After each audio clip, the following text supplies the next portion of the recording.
kiriya gice ca 15 turasoma guhera umurongo wa mbere. Zaburi 15 umurongo wa mbere. Dusome mu izina rya Yesu.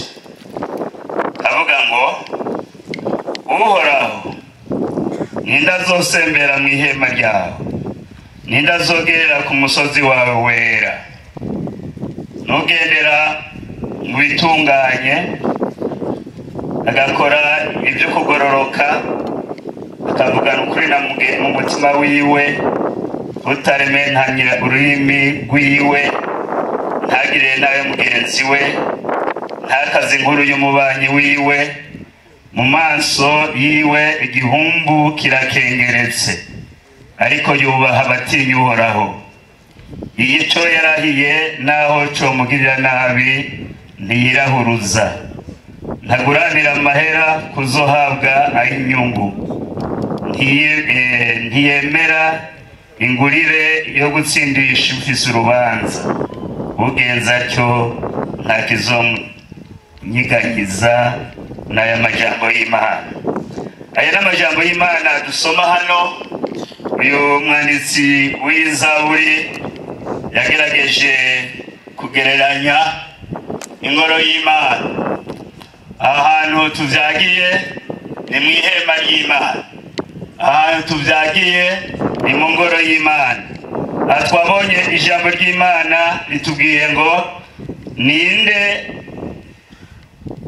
azosembera mu ihema ryawe.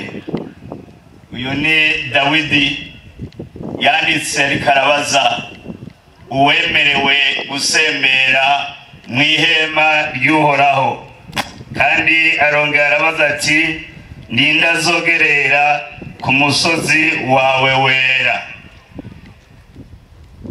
Iki gice gitanga ikibazo kikongera kigatanga n'inyishu. Bibiliya iratweretse neza ko ari umuntu agendera mu bitunganye, agakora ibyo kugororoka, akavuga ukuri mu mutima wiwe. Aha turabona iyi Zaburi itwibutsa uwemerewe kwicara mu ngoro y'Imana, uwemereye kuba mu ihema ry'Imana, uwemerewe gusembera mu ngoro y'Imana, uwemereye akegera ihema ry'Imana. Nukuvuga n'umuntu aba yemera gukorana n'Imana, n'umuntu aba yemera kugendana n'Imana, n'umuntu aba afitaniye imigenderanire n'Imana. Nico gituma ngaho ijambo ry'Imana iyo umuntu atameze uko ashobora kuba kure y'ubwiza bw'Imana, kuba kure y'ivy'Imana imugombako. Aho ijambo ry'Imana ratwereka neza yuko bisabwa yuko umuntu amenya ibishobora guterwa no kutegera Imana iri, no kutagerera ku ngoro y'Imana, canke kuba mu ihema ry'Imana, canke kwegera umusozi w'Imana. Ni ijambo ry'Imana ritubwira n'umuntu akora ivyo kubesha, umuntu abesha, umuntu atavugana ukuri na mugenzi we, canke umuntu Bibiliya itwereka akengerana, canke umuntu usanga agendera mu byo kwikunda. Uwo rero ijambo ry'Imana riko ratwereka yuko adashobora kugerera ku musozi w'Imana canke kuba mu ngoro y'Uhoraho. Nico gituma ngaho ijambo ry'Imana bisaba ko umuntu yisuzuma. Kuno mugoroba twaje mu ihema ry'Imana, kuno mugoroba twaje kumva ijambo ry'Imana, kuno mugoroba twaje kurondera imigisha y'Imana, kuno mugoroba twaje kugira ngo twigishwe n'Imana, hanyuma twegere Imana. Nico gituma ngaha ijambo ry'Imana riko ratwera ngo bisabwa yuko iyo umuntu amaze gushika hano abanza kwisuzuma, abanza kwibaza mu mutima wiwe, hanyuma rero agaca yemera agahindura ico muhema mubwiye canke gatima muntu amubariye, agaca hinduka akava mu vyaha, akava mu nzira itagororotse kugira ngo yemere akore ibisabwa n'uyu mwami twizeye, uyu mwami twakiriye, uyu mwami kuno mugoroba dukuraniye hano, na cyane twifuza kwaduhezagira, kwatugirira neza, kwaduha ibikwiye byose ku muntu wese yaje hano imbere y'Imana. Nico gituma ijambo ry'Imana riratwereka neza umuntu iyo amaze kubona ko yatakaje imigenderanire yiwe n'Imana, no kuvuga icyaca akora, nuko abwirizwa guca yiyegereza umwami Yesu kugira ngo umwami Yesu amugirire neza. Twamaze kumva ibyo asabwa kudakora, kutagenderamo. Muri iyi minsi n'iyi myaka yacu abantu baramaze guhindura ijambo ry'Imana rivuga. Abantu basigaye bakora ibibanezereza, ibyo babona byo bagirira inyungu, ibyo babona byo bagirira ikimazi. Ariko kuno mugoroba nagomba ndagusangiza ijambo ry'Imana dusoma hariya mu isobanuro icete uko cyanditse na Yohana, kiriya cete cya mbere cyanditswe na Yohana. Dusome ku gice cya mbere, turasoma urya murongo wa 6. Icete cya mbere cyanditswe na Yohana, igice cya mbere, duhere gusoma ku murongo wa 6 n'umurongo wa 7.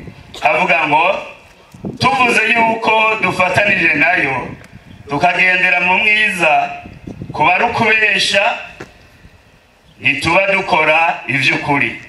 Ariko tugendeye mu muco nk'uko nayo iri mu muco, tuba dufatanije ubwacu, kandi amaraso ya Yesu umwana wayo atwoza icyaha cyose. Imana nishimwe cyane. Uno munsi kuno mugoroba nagomba ndakwifurize ngo wemere gufatanya n'umwami Yesu, mugabo ubanje kwihana icyaha. Kuko uvuga ngo urakunda Imana, uri umuntu w'Imana, mugabo utarajya hamwe ngo wegere, ngo uce bugufi, ngo wihane. Kuno mugoroba ndakubwire ngo ijambo ry'Imana ritubwiye neza yuko uba uriko urabesha, kandi n'ukuri niko bakuri muri wewe. Nico gituma bisabwa ngo ko Imana ari umuco, ko Imana ari uwera, natwe dukwiye kuba bera nk'uko Imana yo ari yera, tukagendera mu muco w'Imana, tugakora iby'Imana igomba, tugakora ibihimbara Imana. Imana nishimwe cyane. Dusome harya imbere gatoya muri ico gice cya 2 urya murongo wa 3 dushitse ku murongo wa 6. Havuga ngo, iki nico kitumenyesha ko tumuzi nitwitondera ibyagezwe nawe. Uvuga ngo ndamuzi ntiyitondera ibyagezwe vyiwe, n'umubeshi, ukuri nikuba kuri muri we. Iri jambo ry'Imana aha turabona neza ijambo ry'Imana riratwereka yuko ikitumenyesha ko tuzi Imana nuko tugendera mu byagezwe vyayo, nuko tugendera mu vy'Imana yagenye, nuko dukora tukagenda nk'uko Imana igomba. Aho rero umaze gusagaza kuno musozi w'Imana, icyakuzanye, ibyo wifuza, ibyo ugomba byose, umwami Yesu arabikugirira. Hano rero ijambo ry'Imana riratweretse ngo, ariko uwitondera ijambo ry'iwe wese, ugukunda Imana kuba guhinguriwe muri we by'ukuri. Iki nico kitumenyesha ko turi muri we. Uvuga ko ahora muri we akwiye nawe kugenda nk'uko nawe yagira gute, yagenda. Bisabwa ko tugenda nk'uko Yesu yagenda. Ijambo ry'Imana tubwira hariya muri Filipi igice cya 2 ku murongo wa 5 havuga yuko tubwirizwa kumera nk'uko Yesu yari ameze. Tubwirizwa kugenda nk'uko Yesu yagenda, tubwirizwa gukora nk'uko Yesu yakora. Ijambo ry'Imana riratwereka neza yuko duca tuba abagendana nawe kugira ngo tushe tugenda nk'uko nawe yagenda. Imana idufashe, Imana iduhezagire. Imitima yacu yicadutsindishije, turashira ubwoba imbere y'Imana, kandi icyo dusaba cyose tugihabwa nayo, kuko twitondeye ibyagezwe byayo, tugakora ibishimwa imbere yayo. Kandi icyagezwe cyayo ngiki, nuko twizera izina ry'umwana wayo Yesu Kristo, tugakundana nk'uko yadukunze. kandi witondera ibyagezwe byayo aguma muri yo nayo ikaguma muri we, kandi kitumenyesha yuko iguma muri twebwe ni mpwemu yaduhaye. Imana nishimwe cyane. Yumugoroba twakoraniye hano imbere y'Imana, ariko ijambo ry'Imana riratubaza ninde azogerera mu ihema ryiwe, ninde azoshobora kuba no kugerera ku musozi w'Uhoraho. Ni ijambo ry'Imana tubona riko ratwereka neza uko dukwiye kubigenza. Uno munsi turavuga ngo turabakristo, mugabo ubu Kristo bwacu ugasanga akanya kamwe tumeze nk'abisi, akandi kanya tukamera nk'abakristo, ariko ijambo ry'Imana ritubwira ko tubwirizwa kumera nka Kristo. Bibiliya itwereka ngo tubwirizwa kumera nka Kristo. Hanyuma rero ivyo tubigendeyemo, icyo twifuza, icyo dusaba, icyo turondera kuri no mugoroba, Imana iraza kukidukorera. Twebwe ni mpwemu wayo, Imana nishimwe cyane. Ubu rero nta numwe yo kwirarira uko ijambo ry'Imana riratubwira neza ko impwemu y'Imana ivugana n'impwemu yacu, ikatwemeza ko turi abana b'Imana cyane rutayo.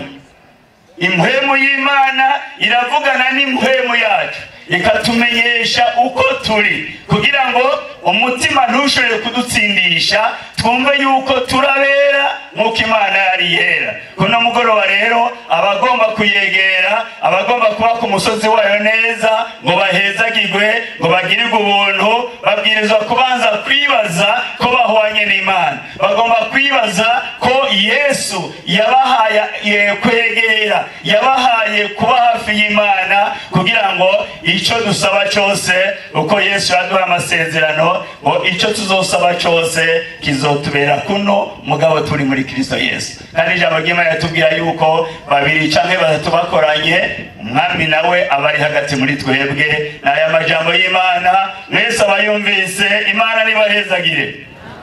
Mwese abayumvise, Imana nibahezagire. Twereke Imana ibyo dusaba Imana no kuyikengurukira.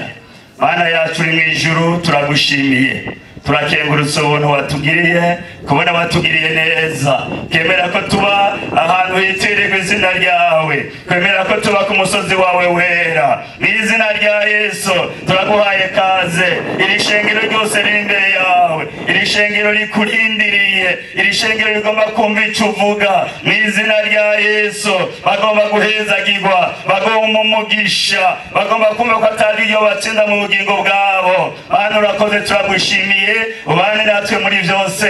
Iyi myanya ruze kuyihezagira, muntu we haze kugirirwa neza, mu izina rya Yesu Kristo umwami n'umukiza wacu, amen. Mani wahezagire mwese.